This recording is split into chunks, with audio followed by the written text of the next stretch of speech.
Donc on va reprendre les vecteurs. Alors vous vous souvenez, un vecteur, on avait vu plusieurs manières de le visualiser. Déjà, c'était lié à une translation. Donc on a ici, par exemple, si on prend le vecteur qui s'appelle le vecteur courant, d'ailleurs je vais rajouter ma flèche sur le vecteur. Ben, le vecteur courant, c'est un vecteur qui a une direction qui est celle de la droite qui supporte ce vecteur, un sens qui va ici, on peut dire, vers le haut, en haut à droite, et une norme qui est la longueur du segment de ce point-là à ce point-là. Ce qu'on a aussi vu, c'est qu'un vecteur, ce n'est pas un objet qui est fixé, c'est-à-dire que ce vecteur courant, on va également le retrouver, je vais le mettre un peu à un endroit qui ne nous embêtera pas, ici. C'est le même vecteur. Ce vecteur courant, on a aussi vu qu'il avait des coordonnées. Donc là, en l'occurrence, il a une abscisse qui est de 10 et une ordonnée qui est de 5. Puisqu'en partant de ce point-là, on va se déplacer vers la droite de 10 unités et vers le haut de 5 unités. Le vecteur vent, lui, il va avoir une abscisse de 15 unités et une ordonnée de moins 15 unités, donc de moins 15. Voilà. Alors, par rapport à au travail qui était demandé, donc on demande déjà à quelles coordonnées se trouve l'étrave du bateau. L'étrave, dans l'énoncé, on vous dit que c'est la pointe avant. Donc l'étrave est ici. Le point qui représente l'étrave, je vais le nommer E, ce point, il a pour coordonnées moins 15 plus 5. Donc étrave a pour coordonnées moins 15, 5. Et il s'agit ici d'un point. Ensuite, ce qui se passe, c'est que on a oublié de fixer la chaîne de l'ancre et donc le bateau commence à naviguer sous l'action du courant. Le courant, son action, c'est celle d'une translation de vecteur, le vecteur courant. Donc notre bateau, il va naviguer, il va, à partir de là où il était situé, il va aller de 2 carreaux vers la droite, puis de 1 carreau vers le haut. C'est-à-dire, il va se déplacer comme ça. Donc mon nouveau bateau, ma nouvelle position plutôt du bateau, va se situer, en tout cas pour l'étrave, à cet endroit-là. Je vais l'appeler E1, ce point, donc le point étrave 1, qui a subi une translation de vecteur, le courant. Le vecteur courant, je vais le mettre dans une couleur. Voilà. Et je retrouve ici ça. Donc plusieurs manières de faire. Soit on se décale de 2 vers la droite et on monte de 1. On utilise les coordonnées du vecteur courant que je vais noter quelque part. Donc le vecteur courant. Rappelez-vous, souvent un vecteur, les coordonnées, on les met plutôt en colonne. A pour abscisse 10 et pour ordonnée 5. On retrouve donc un vecteur égal au vecteur courant, un représentant du vecteur courant.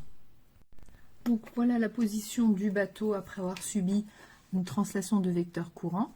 L'étrave a pour coordonnées moins 5, 10. Donc le point E1 a pour coordonnées moins 5, 10. Et on a donc répondu comme ça à la question numéro 2. Question numéro 3, il n'y a plus maintenant de courant, ou en tout cas il est négligeable, mais par contre un vent s'est levé. Donc le bateau dérive à nouveau et il dérive donc suivant le vecteur vent cette fois-ci. Alors le vecteur vent, c'est celui-ci. Voilà. Donc c'est un vecteur qui a comme coordonnées, on avait dit 15 moins 15. Le vecteur vent, je vais noter ici ses coordonnées.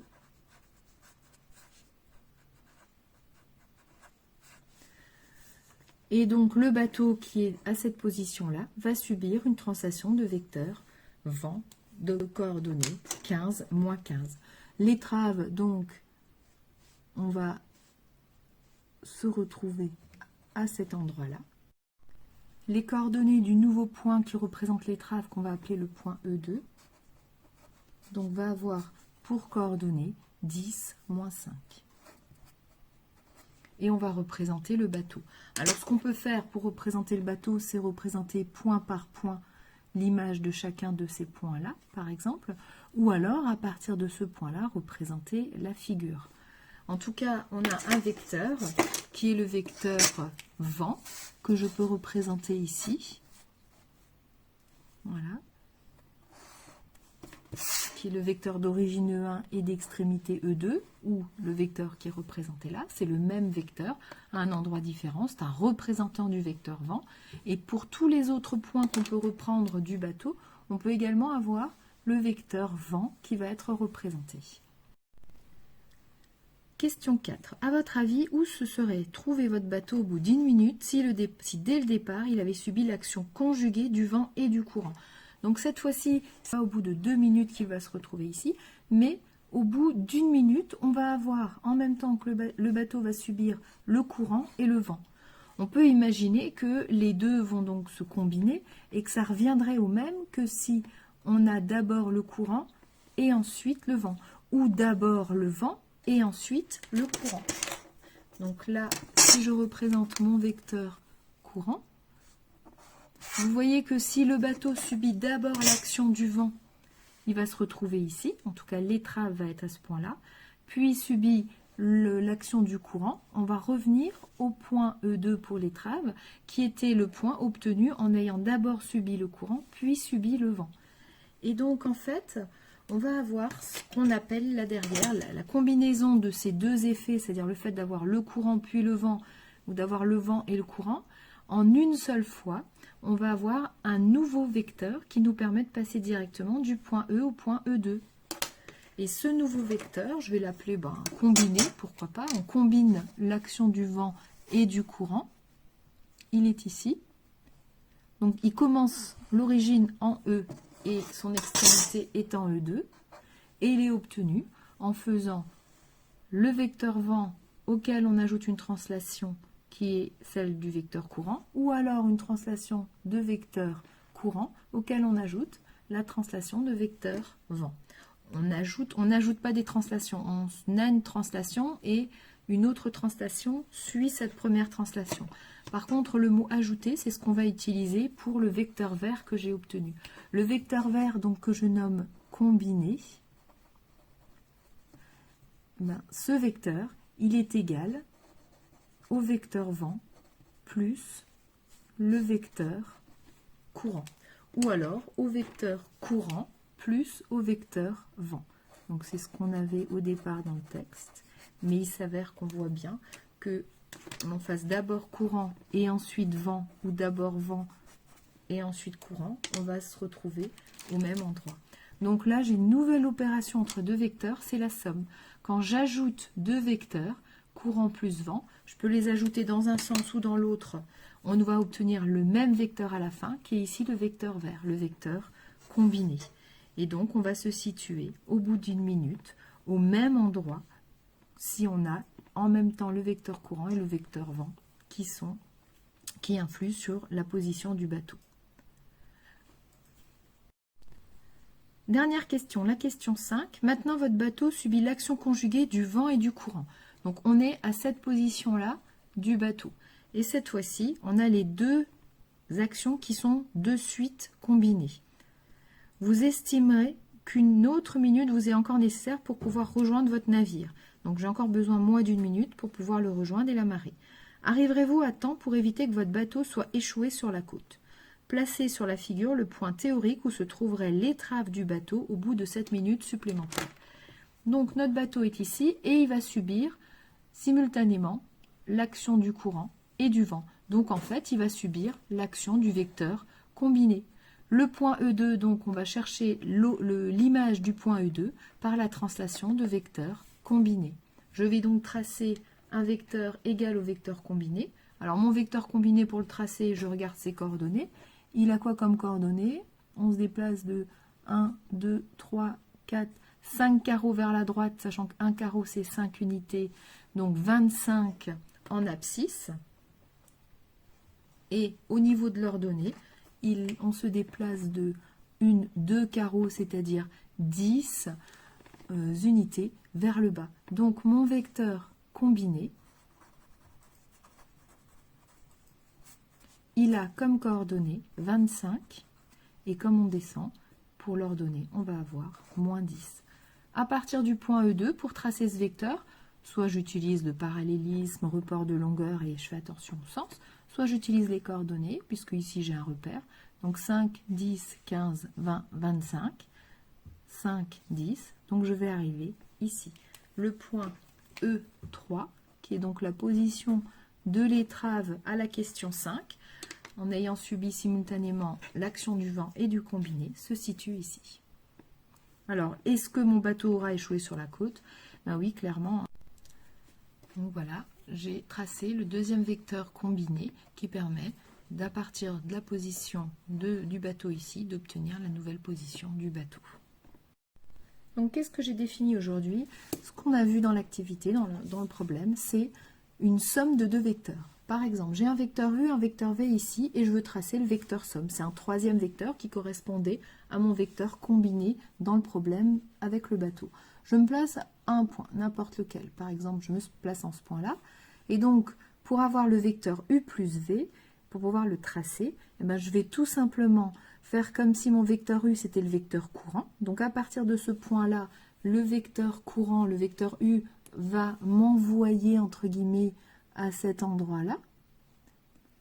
Je trace un vecteur égal au vecteur U. Alors, si je suis dans un repère, admettons que je choisisse comme mon repère à vecteur unité, un carreau, un vecteur d'un carreau vers la droite horizontale, et que le vecteur unité sur l'axe des ordonnées est un vecteur d'un carreau vertical vers le haut. Dans ce cas-là, mon vecteur U, je pourrais dire qu'il a comme coordonnées 3, 2. Donc, je retrace un vecteur de coordonnées 3, 2 à partir de ce point-là. Puis, une fois arrivé ici, je subis l'action du vent, donc d'un vecteur V de coordonnées plus 2, 1, 2, 3, 4, moins 4. Donc, plus 2, moins 4. Je vais me retrouver ici. Voilà, donc là, j'ai mon vecteur U, puis mon vecteur V. C'est entre guillemets deux vecteurs qui se suivent. On commence d'abord par tracer le vecteur U. À l'extrémité du vecteur U, on trace le vecteur V. Donc, j'ai un vecteur rouge, le vecteur U, suivi du vecteur vert, le vecteur V. Je suis partie de ce point-là, position intermédiaire, position finale. Donc, c'est comme si j'étais partie de ce point comme origine et j'étais arrivée à ce point-là comme extrémité. Donc, mon vecteur somme est le vecteur orange que je suis en train de tracer, donc qui a comme origine ce point, comme extrémité celui-ci. Au niveau de ses coordonnées, on pourrait dire qu'il a 1, 2, 3, 4, 5 comme abscisse et moins 2 comme ordonnée. Donc 5 comme abscisse, moins 2 comme ordonnée. Au départ, je reprends mon vecteur U qui avait comme coordonnées 3, 2 et mon vecteur V qui lui avait comme coordonnées 2 et moins 4. Et en fait, qu'est-ce que j'ai fait? Au niveau des coordonnées, si on regarde, quand je fais la somme de ces deux vecteurs, j'obtiens un vecteur W. Et ce vecteur W, pour trouver son abscisse, il suffit que j'ajoute les abscisses des deux vecteurs, 3 et 2, 5. Et pour trouver son ordonnée, j'ajoute les ordonnées des deux vecteurs, 2 et moins 4, moins 2. Donc c'est une autre manière de trouver les coordonnées du vecteur W et de le tracer. Et mon vecteur W n'a pas de position particulière. Donc mon vecteur W, comme tout vecteur, je peux le placer n'importe où dans le plan. Et donc là, je viens de construire la somme. Donc si je prends ici mon point de départ, 2, 4, 5, 1, 2, mon vecteur W est ici. Un autre, un représentant du vecteur W. J'ai d'abord tracé le vecteur U, puis le vecteur V. Voyons ce qui se passe si je trace d'abord le vecteur V. Donc d'abord le vecteur V, je pars de n'importe quel point ici, un point, donc je vais tracer un vecteur de coordonnées 2, 4, moins 4, 2, moins 4, je me retrouve là. Le vecteur V. J'ajoute au vecteur V le vecteur U. Donc là où je suis arrivée, je subis maintenant l'action du vecteur U. Donc je me déplace de 3 vers la droite et je monte de 2, puisque les coordonnées sont 3, 2. Et je réfléchis à ce que j'obtiens, d'où je suis partie, où je suis arrivée. C'est là où il ne faut surtout pas faire l'erreur de se dire, je trace ce vecteur-là. Non, je suis partie d'ici. Donc l'origine va être là et l'extrémité là. Là, c'est très important de faire attention au sens du vecteur. Origine du vecteur somme, extrémité est ici. Et j'obtiens mon vecteur W. Et vous voyez bien que c'est le même vecteur. Il a comme abscisse 5 et comme ordonnée moins 2. Donc que je trace d'abord le vecteur U, puis le vecteur V, ou que je trace d'abord le vecteur V, puis le vecteur U, dans les deux cas, j'obtiens le même vecteur W, le vecteur orange, qui correspond à mon vecteur somme U plus V.